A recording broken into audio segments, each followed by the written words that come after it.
The twink from Malta, Fabrizio Faniello, charmed us all in 2001, and a lot of us were surprised that the song did not reach the higher place. Because honestly, the year 2001 isn't the strongest of years.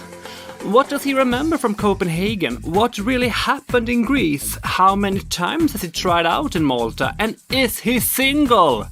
All these questions need answers, and I'm the man for the job. Emil Löfström, soon Faniello. And this is Eurovision Legends!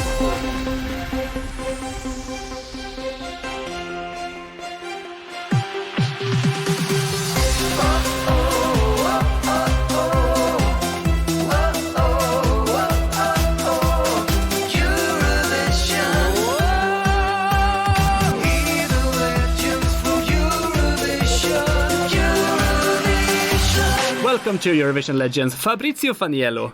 Brilliant. Wow. How are you? Are we recording already? Yeah. Oh my god. I thought that you were just showing me how you're going to introduce me. This is a lovely start, Okay. Fabrizio. Oh my god. Okay, Emil, let's go. That was so good. Okay. This will be a wild ride, I believe. How are you today? I'm okay. A bit tired after a long day, but was very exciting, obviously, to be part of your very popular show. And we begin with the Maltese pre-selection, because you participated in the Maltese pre-selection 10 times and won it twice. Yes. How well do you remember your entries? Actually, you know more than me how many times I've tried. I'm getting old. I'm losing my memory. No, I mean, obviously, as we all know, Eurovision here in Malta is very popular. And I started actually at a very young age. Back in 1998, I was 16. And that was my first time here in Malta in the pre-selection. And I had placed second after Chiara. Was that the first song ever you recorded? No. I started singing when I was 8 years old. So you can imagine. I mean, I was recording many songs, and I continued singing till I was 13. And then from 13, I said, well, I don't want to sing anymore. I want to play soccer, you know? Yeah. And obviously my mom, she was very upset. And my father, he was very happy. Okay. So that was my first ever try for the Eurovision, and it was a success. Yeah. Because from then I never looked back in my career, and obviously we tried then in 1999, which it was with Thankful for Your Love. It was a strange year that year, and from the second place I was going to the 8th place, if I'm not mistaken. Yeah. Then back in 2000, I was again placing second, and then 2001, it was my year. Exactly. But can we go back to 98? Because I wonder, the song was More Than Just a Game, composed by Paula Bella and with lyrics by his wife, Georgina Bella. Well done, yes. How did they present the song for you? They presented. Actually, as I was saying, I was living in Torino and I wanted to continue playing there, soccer. I was going to stay at my uncle, and my mother did not accept that, and she asked me to come back here to Malta.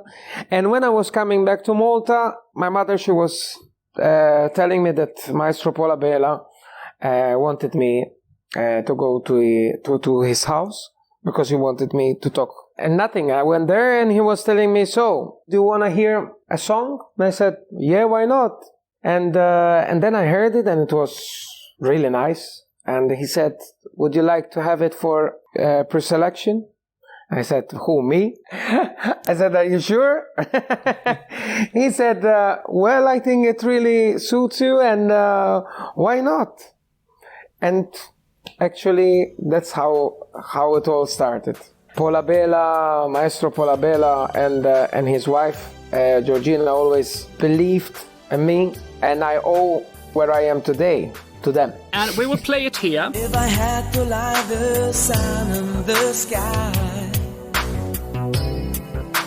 caress the morning breeze to make you smile. Through the rain, I will find my way again, 'cause you're everything all a man could ever need. I'll draw you close and hold you next to me, even though we're far apart. Cannot wait to make you mine. I'll never keep on living without you. Every time I think about it, yeah, you make me wanna cry. Was that song related to your football career? Actually, the maestro Paula Bela was writing me that song, and he was taking me away from the football, actually. Because at that time I was a footballer. I was as well going abroad with the national team, playing with other countries. I was training during the week. At that time I used to play with Slima Wanderers, very popular team here in Malta, and with the national team. And then all of a sudden I was finding myself in this big, huge stage. And then after that I had to decide which career to take. But was it a hard decision? It was at first, but then everything I was getting busier with TV shows and more work. It was crazy. I mean, when I look back, I was still very young. I was 16, and I used to go training, I remember, and I used to go and play against other teams, and they were yelling me from the other side, and they were saying, "You better go sing," and then a lot of other words, bad words. And it was kind of tough, but I don't regret it. I'm happy that I've chosen this career. 4 years in a row you participated in the Maltese pre-selection, and I wonder, you won it in 2001, as you said before, but was the goal from the start to reach Eurovision, or was it just good PR for your music career? Actually, I mean, it's always, for all the Maltese artists, it's a dream to represent and to win this big show. Yeah. So, and to represent one day at least Malta. So obviously after my first entry, then I was really close. Then the excitement was to actually be the man to represent my country. It happened after 4 years. Maybe it was good as well. I had more experience. I was 21. I was still very young, actually. You won it in 2001 and got to travel to Copenhagen. How was Denmark? Denmark was like a dream. Yeah? I would wish to go back there. The Eurovision was huge there. I mean, 40,000 people screaming. It was like a concert. With me, young and free, we live in perfect harmony. Another summer night, I'm by the ocean, under the palm trees, you and I, walking on the beach beneath the moonlight, just like a dream that never dies, never dies, never dies. Pity I was very young. But do you remember anything special? I mean, can you take us behind the scenes and give us some gossip? Well, you want to know a gossip? I always have problems with my vocal cords when I'm in these big shows. Because you get nervous? I had problems. No, I had problems before going to... exactly after, actually, when I won the pre-selection here in Malta, I was sick. I had fever. Yeah. And I was training, obviously, and obviously after I won, I was so busy. My ENT doctor, he was telling me, "Hey, you need to stop. You need to relax. You cannot talk. You cannot sing." And I said, "I cannot. I have shows. I have interviews. And he said, "You are risking to lose your voice. You are risking to lose your voice." And I was with steroids as well, and injections. And anyway, to cut the story short, when I was in Copenhagen, I couldn't talk before going on stage. And I had a special voice masser, who was massaging my voice and my neck to warm it up. I don't know which exactly because I remember it like a dream, you know. And actually, then I was going on stage, I was singing those 3 minutes, and then going back and I had no voice again. And it was really, really scary. You can imagine those 3 minutes are so important. Yeah, absolutely. But thank God we managed. So I was really lucky. So that was, I think that you wanted a gossip, and I think nobody knew that. I've never heard about it before. Exactly. You're the first time it's on your show. And you will get more exciting things. Oh, lovely. Were you single when you went to Denmark? In Denmark, if I was single, yes. Crap! And I wasn't there. You see? You missed it. How aware were you that you were the sexiest guy in Copenhagen that week? Oh, really? Was I? I remember it like everyone talked about the hot guy from Malta. Really? Yes. Nobody was telling me these things. That's why they wanted to keep me always in the hotel then. Yes. I had the guy who was taking care of me of TVM, the Malta Broadcast Authority. Yeah. He was staying there and he was really like a security on me. Now I understand. They thought I was going to escape. Did you have any favorites among the other songs in Copenhagen? I really love Elena. Paparizzo. Oh, yes.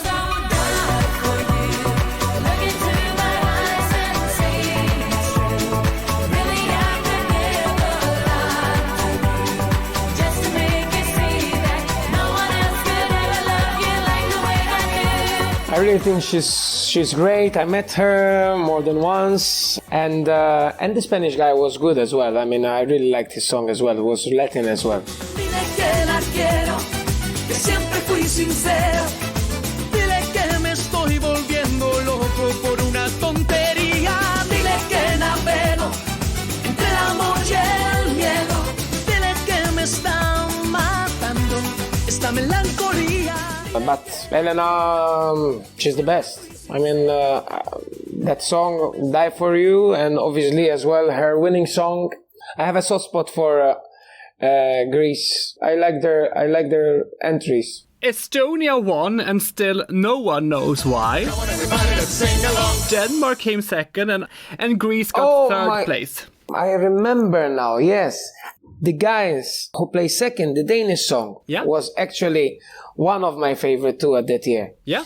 And nobody knew that they were going to play second as well. Yeah. And do you remember how it was, the tune? I'll never ever let you go. Doo-doo. Oh, yeah. Exactly. Because I was singing this song all around. And I had met the guys as well.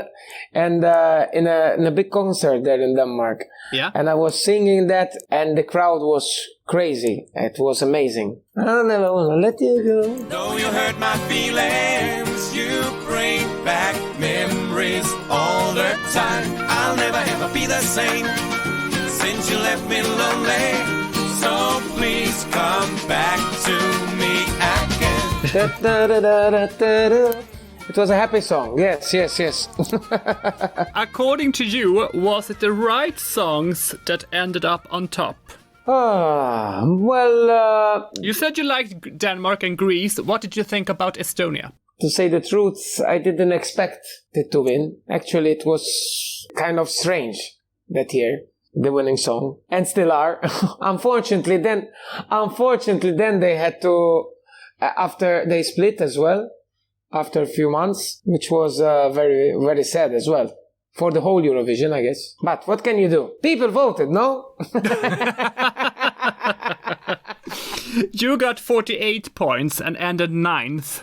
Happy or disappointed? Well, the excitement that there was that week and the last few days, it was unexpected. I mean, I obviously, you are there and we knew that we were fighting for the top 10. Yeah. So actually, I remember that we were very, very close to get further up, if I'm not mistaken. But there was a country, I think Croatia at that time. You know how the points they were. We were giving them like 10, if I'm not mistaken, and they were giving us, unfortunately, 0. Because if I'm not mistaken, with that 10 points, we would have gone further up. But I remember it like a dream, so you can tell me better. You got 48 points and you came 9th. And 8 came Germany and they got 66 points. Oh, okay. So it wasn't like that. You see, it was. I was dreaming then. I should answer again that I was very happy with the result.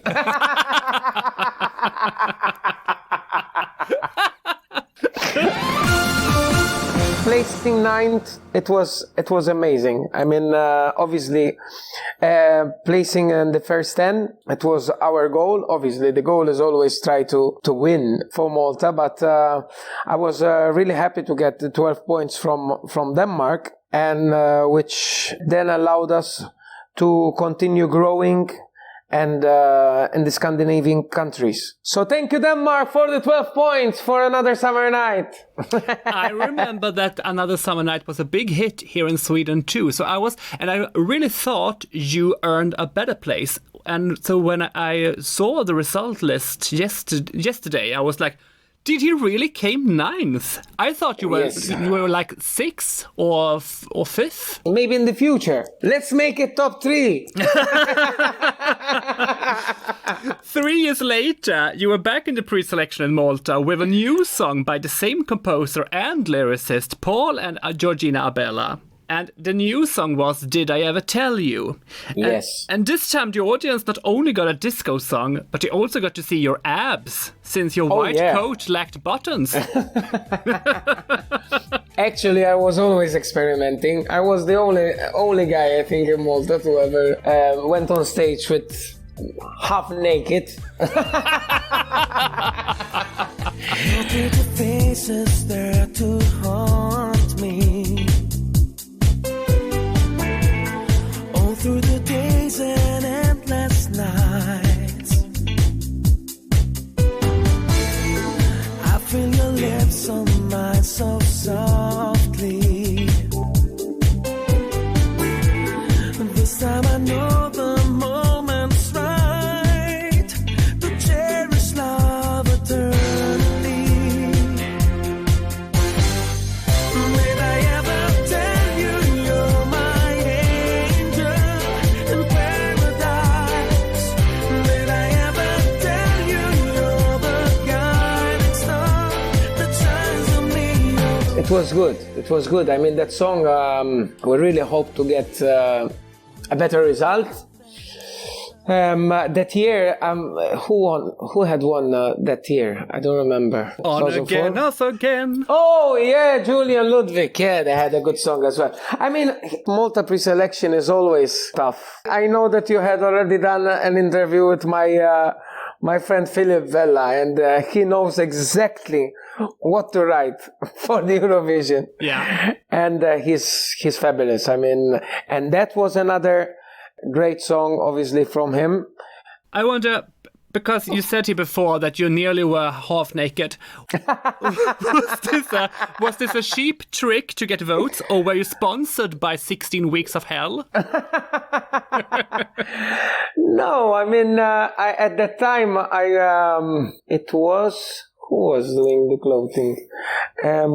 I had someone who was taking care of me at the time. And, you mean that styled you? Yeah, and he wanted me to go there on with that coat and with that show. I had Yada, the most popular dancers as well here in Malta, and it was like a show. They wanted me to perform in that show, and as you see, I always let other people showing me the way.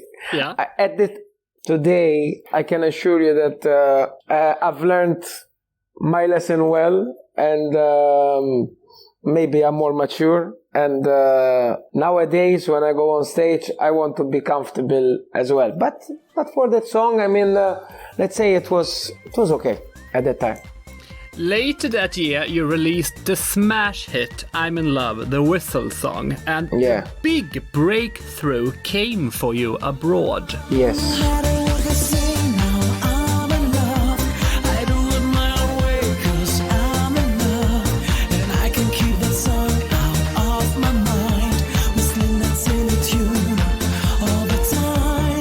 That song, it all started actually in Sweden. Yeah. We were at the Gay Pride in Sweden performing there. It can be so easy, I mean, sometimes with music. There was this guy from the biggest radio there in Sweden, and he liked the song. He was playing the song to the other radio people, and they made it on rotation every day, and then obviously the song became a very huge hit there. So yes, that's how it began. The song The Adventure of I'm in Love. So I really thank that guy. What was it like for you to get a European hit? Oh. Was that bigger than conquer Malta and go to Eurovision? Well, without Eurovision, I would have never been there. Because I would have never been invited to the Gay Pride in Sweden. So I owe this to the Eurovision. So it all started from the Eurovision. That's why I always say that Eurovision for me is very important. I always, even here in Malta, I always preach that for us, the Eurovision Song Contest for the artist, for the composer is very important because it gives us the opportunity to try to be in that big stage. And then from there you can find other ways to make it abroad. So I'm in love to make it in Sweden, and for Malta I'm really honored. The year after, you participated again in Malta, but only reached a 12th place with the song Don't Tell It. And did this come as a shock? I mean, you were a big artist in your home country now. You know my story very well, I guess. You see, there is certain things that I try to forget, but unfortunately with you I cannot. Oh well, that was a song, an okay song. And that shows, even though you are a popular artist and the biggest one in the country. Because you were the biggest artist in your home country that year. Yes. But this shows that unless you have a good song, even though you're, let's say, the biggest artist or a very popular artist, if you don't have a good song, the people, they won't vote.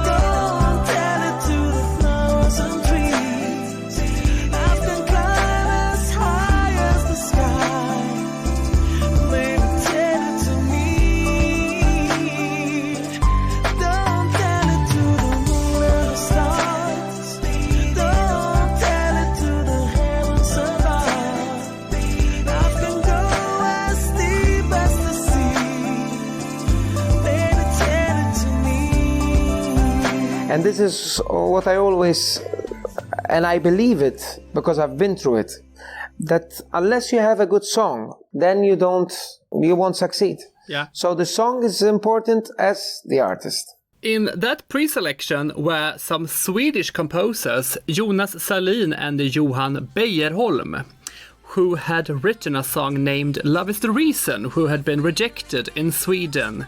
In Malta, the song was performed with Charlene and Natasha, but we play the original demo here. Tell me now if love is the reason, and what I believe in, you're all that I needed. Whoa, how come you're so far away from me? Tell me now if love is the reason, it's what you believe in, and all that you're needed. Whoa, how come you're so far away from me? Love is the Reason only earned a 13th place, so it ended behind you. And from what I've heard, your song I Do that you competed with the year after was submitted to the Swedish Melodifestivalen too, but was rejected. Okay. And now I wonder, because the rules in Sweden then and now say that one of the composers must be Swedish. And I believe that Aldo Spiteri or you were Swedish citizens then or now. So I'm wondering, wasn't the song also written by some Swedish composers? Well, the song I do was originally from myself and Aldo, and it was arranged by them as well. Yeah. But you don't remember if you sent it to Sweden too? I really don't know exactly what happened that year.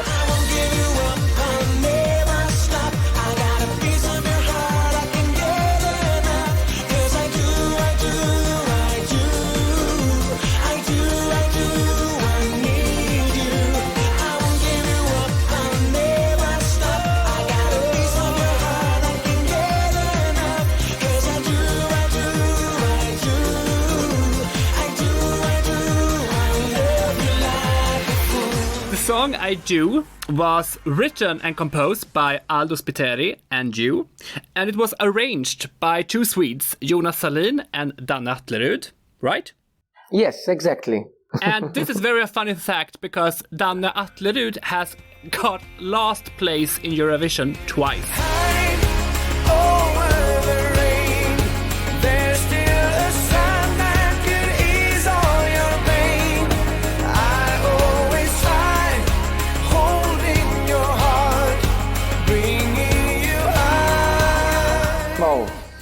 very sad. But he's a good guy. Yes, absolutely. I know him. He's fantastic. He's a very good guy and very talented guy. Absolutely.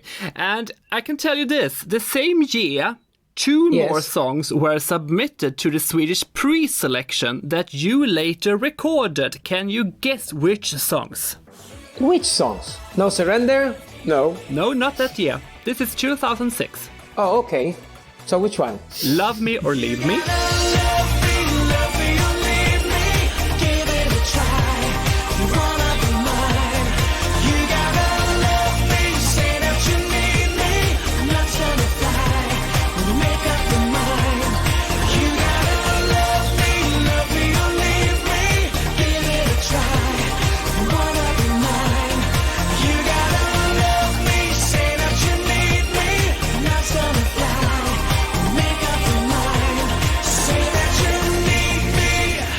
Okay. And my favorite song, Bye Baby Bye Bye. Oh, that's my favorite too. And you see, it didn't make it through? No, it didn't. Isn't it strange? Yes, it is very strange. Did you know about this, or did I tell you something new? No, actually, now that you are mentioning it, I think they had told us. And me, when I heard the song, because obviously Manfred from Capsound, which is my producer and my manager, he always before we record the songs, obviously he sent me, and he said, what do you think about these songs? And I was falling in love straight away, especially with Bye Baby Bye Bye, which is one of my favorite too, actually. You made me feel like a fly. You were the one. Now somebody tell me why. If that was a lie, why should I even try to go on? Bye, baby, bye, bye. I'm leaving you. Your love is a lie. I need the truth. Bye, baby, bye, bye. I'm over you. I'm leaving tonight. Bye, baby, bye, bye. I'm leaving you. Your love is a lie, and that's the truth. Bye, baby, bye, bye. I'm over you. Bye, baby, bye, bye. A funny fact is that you also recorded your own version of the song Still Believe that competed in the Swedish pre-selection in 2004 with Jocke Bergström. Your version had the title I Believe. You see how many pre-selection Swedish songs I have in my albums? I think I should try once for the Swedish pre-selection. Yes, please. But we hope that we make it through, you know? This is very important. I believe in love that has no ending. I believe it's real and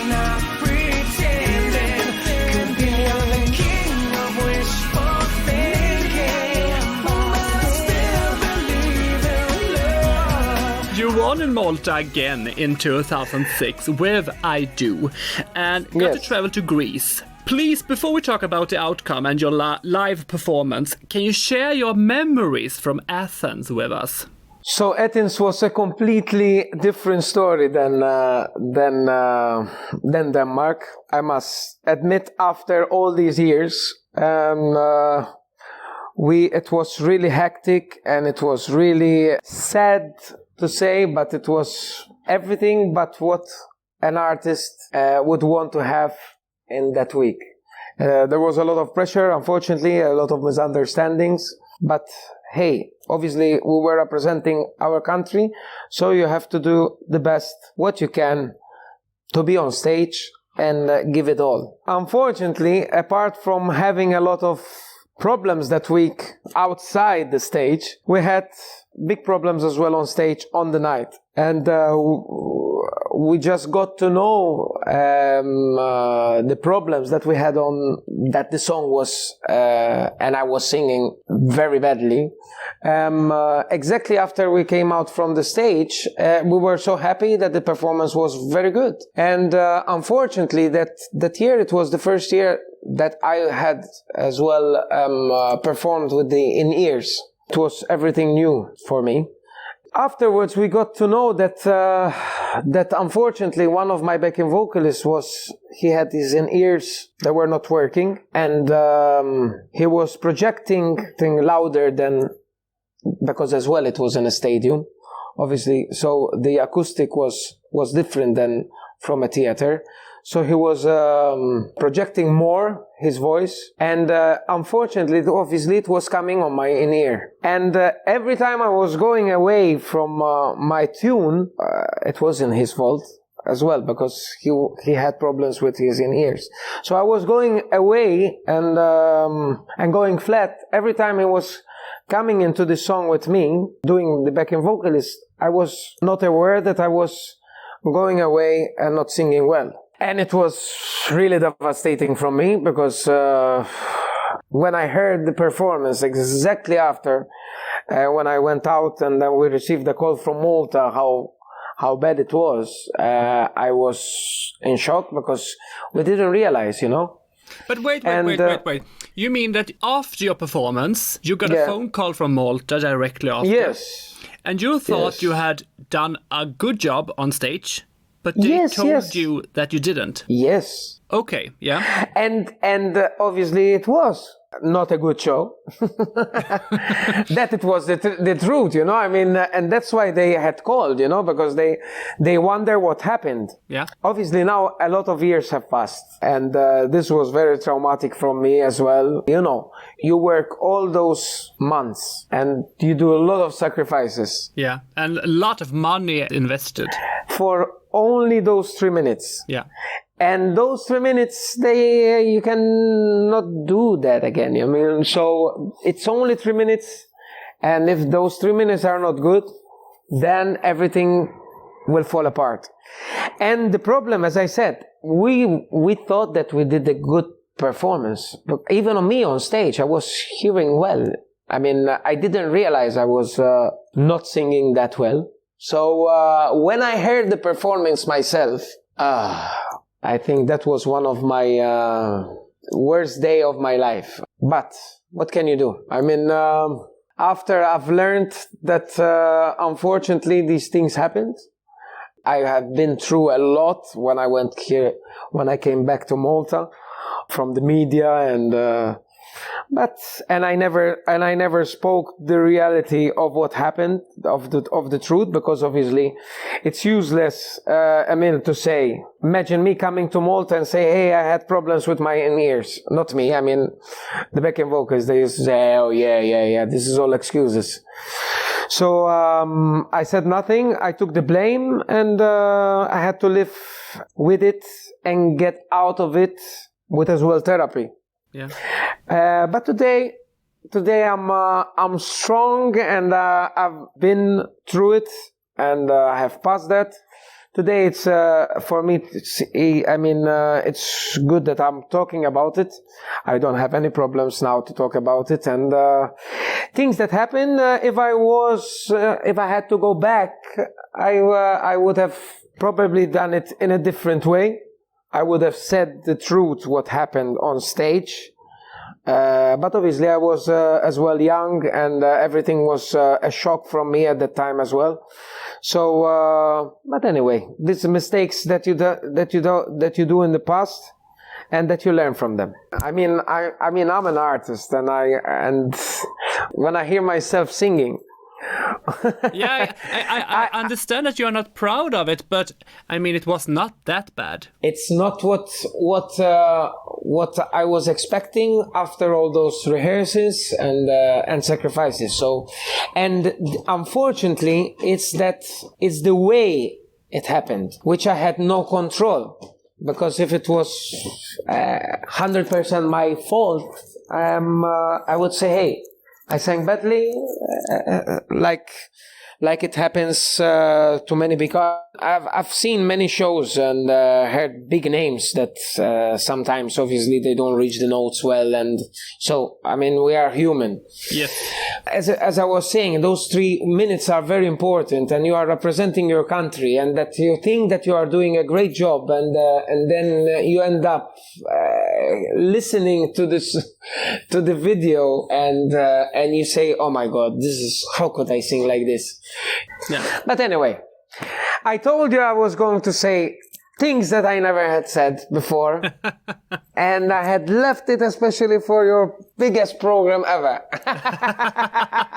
On stage, you were hotter than ever, with a white shirt with buttons and black trousers with a girdle. Who made you styling? I told you that year was a disaster, eh? Okay, tell me why. You want to know many things, yes. You know? No, I had told you that we had problems that week with the team, you know, with the whole team. We had problems as well with the clothing, and it was on all the media here that we had problems with what am I going to wear. And imagine, I mean, the clothing are important. Yes. And the artists need to be as much as possible in peace and concentrated for those 3 minutes. But as I was saying, we had a lot of problems, and the clothing was one of them. When you look at it now, don't you still think that you look good? At the end of the day, I was not looking bad, thanks to this guy who was, I'm really sorry, I don't remember his name, but he was saving us on the Thursday night. Imagine, one day before the full dress rehearsal. Yeah. Okay. We didn't have anything prepared till the night before the full dress rehearsal. You mean that you changed the clothes? Yes, we had problems. We had agreed at this popular jeans, something in mind. We had clothing prepared. The heroes from Albania gave you a strong 1 point. And that's much better than 0, Fabrizio. Thank you, Albania! I really thank them till today. Actually, you know, I have one of my biggest joke. When there is 1, I say, hey, this is my number. And everybody starts laughing, you know. I mean, what can you say? I mean, at least I got the 1, you know. Yeah. 1 is very important. If you come first or come last with 1 point, it's okay. Finland won with some monsters, Russia came second, and Bosnia-Herzegovina got a 3rd place. Did you have any favorites yourself among the songs? I mean, who did you see as your biggest threat? I had placed last with 1, but there were a lot of artists which were very big. They didn't make it even into the final. Exactly. That year. Yes. So that year was really, really good. Lordi was, everybody knew that they were going to win. They did a great show and a great performance. And they had a good song as well, rock song. Second Was it Dima Bilan? Yes. Yes. So that was my favorite. Never, never let you go. You are the one I'm searching for. Flesh on my flesh, bone of my bone. Love's coming in there slow. Never, never let you go. Did the meager result in Eurovision in 2006 affect your life and career? Yes, as I was mentioning before, it was really tough for me when I came back.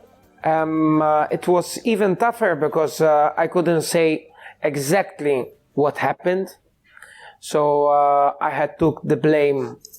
And I had to face obviously the consequences. It took me time to get over it.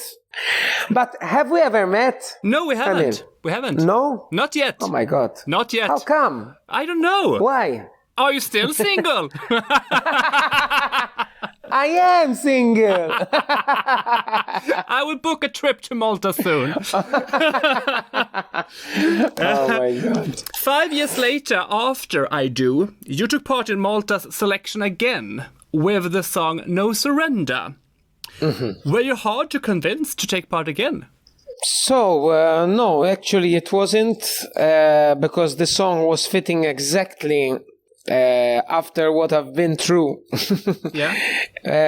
From 2006, and after so many years, then it was the right song, and I really liked it. Actually, it's one of my favorite, No Surrender as well. That song was actually perfect for my comeback, because after all what I have been through with I Do, No Surrender was the right song.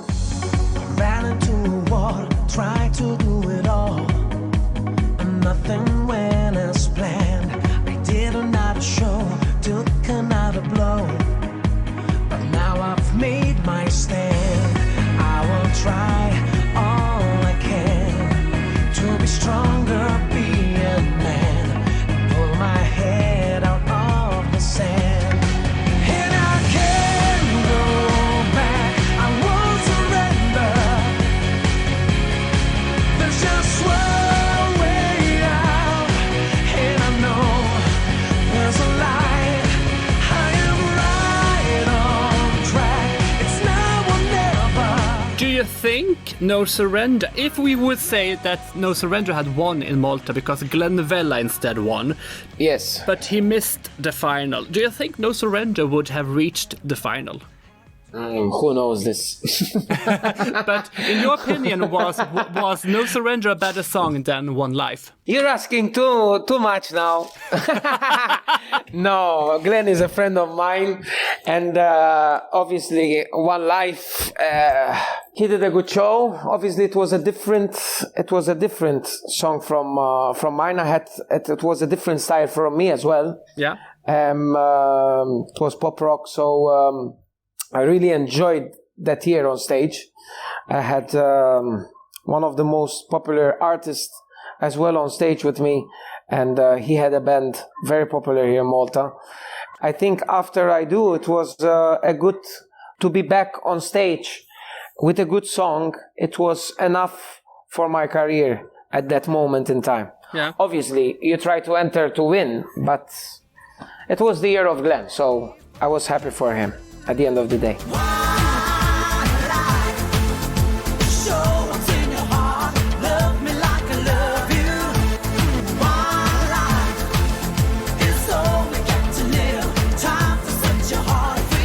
You were back already the year after with a new song by the Swedish team. The song was I Will Fight For You, and this is my favorite of your songs besides I Do and Another Summer Night. I love this song. I remember when I was a child, you were there and made me safe for those lonely nights, and you dried my eyes.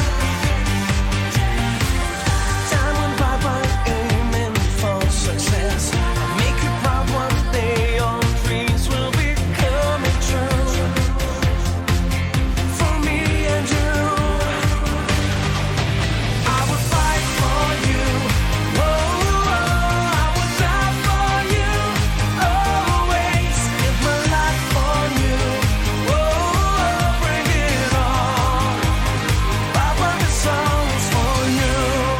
had written this song, the lyrics, me and a best friend of mine, Warren, when we were visiting my father in Miami, because he lives there. And my father, as I always said, it's one of my idols, who was always there for me, and I wanted to dedicate the song to him, and it was coming natural. Once we were there, we had the music and we tried it, and it was fitting perfectly. Now I have to tell you the truth, Emil. Very soon I have to write and sing a song for my mother too, because she's still pissed off with me. But can't you just make a cover of Spice Girls song then? The last time you took part in the contest was in 2014 with the ballad Just No Place Like Home. And you got eliminated and missed the final. I had to stay home at the first place. Yes. The light is fading and the streets have come back soon. All around me people, but I'm feeling so alone. I bite the bullet here behind the steering wheel, longing for my shelter, and I'm fighting back the tears. Let me out, bring me home, take me back to the place I belong. Through the rain and in the storm, I'm pushing on. The heart is living at the end of the road. There's just no place like home. Yes, that was another song which... It was not a bad song, but again, there is certain songs which are suited for Eurovision. Now you tell me which song is suited for Eurovision. We have to ask Philip that question. Because he's the guy. But that's the thing with Eurovision. You can never know, because that's true. He wrote Vertigo and all the Eurovision fans loved Vertigo, and Vertigo missed the final, so you can never know. Yeah, that's true. No, but I always mention Philip because my song for the Maltese festival, now it's written from him. So I hope that I have this magic in the song to make it top 3, let's say. Yes, because soon you will compete in a new festival in Malta. Yes, we are very happy to have back our Maltese festival after so many years, and it's going to be huge. Fiamma che fetch me svegno, un fila sia da guarda tu. Fiamma le festa tratane, albinis dit, disen al darbatne. Fiamma te atnin, vkulwa un. It's like a Sanremo, and we're going to be on stage with a full orchestra for so many years. And as a Maltese, I'm proud to sing in Maltese. I think this festival will do very well for the whole population, because as I'm a tourist, when I come to Sweden, for instance, I always like to hear their own music, you know. I appreciate it. Yeah.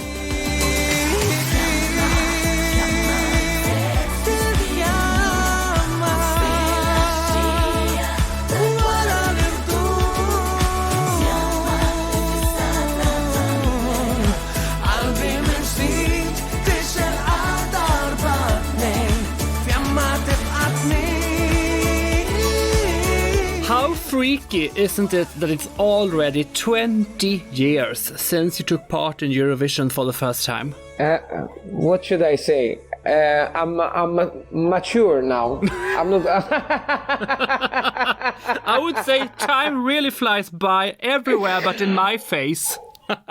Oh my God, yes. 20 years from Another Summer Night, and I've got to tell you that we have a surprise coming up for all the Eurovision fans. The golden sand beneath my feet, there's music in the air, a guitar in my hand.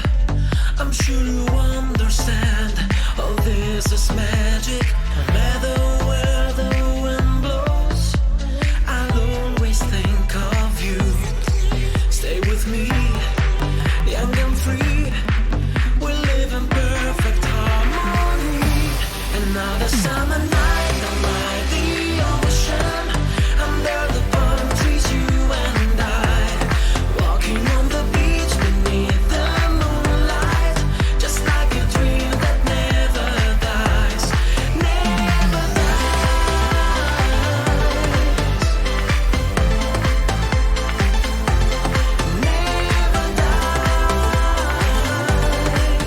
How much has Eurovision meant for you, you would say?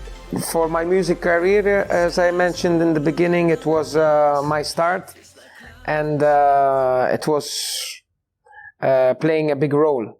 So I owe a lot to the Eurovision fans, and I never stop saying that we'll repeat it till the end of my days, that it's thanks to you that I am where I am. So I thank you from all of my heart. What are you doing today in your life? I'm a mature guy. Yes, please sell in yourself good now. I have been through many difficulties, which have made it through. Yeah. Thank God. I'm very happy and serene. And apart from my daily job, my career is always apart. Obviously, that at the moment is very tough due to the COVID. But as I said, we are still working on some new projects. We are working on some new materials. Lovely. So we are busy. Thank you so much, Fabrizio, for this lovely chit-chat. Emil, I would like to thank you. It was really a great honor for me to be part of your show. And you can consider yourself lucky, because you have information that I have never ever said to nobody.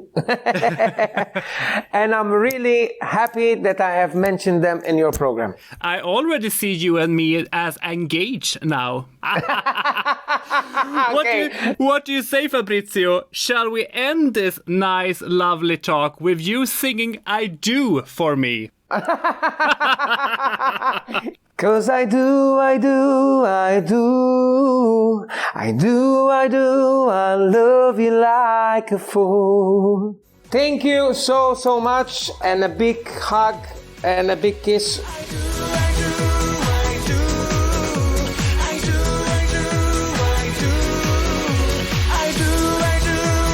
love you like a fool.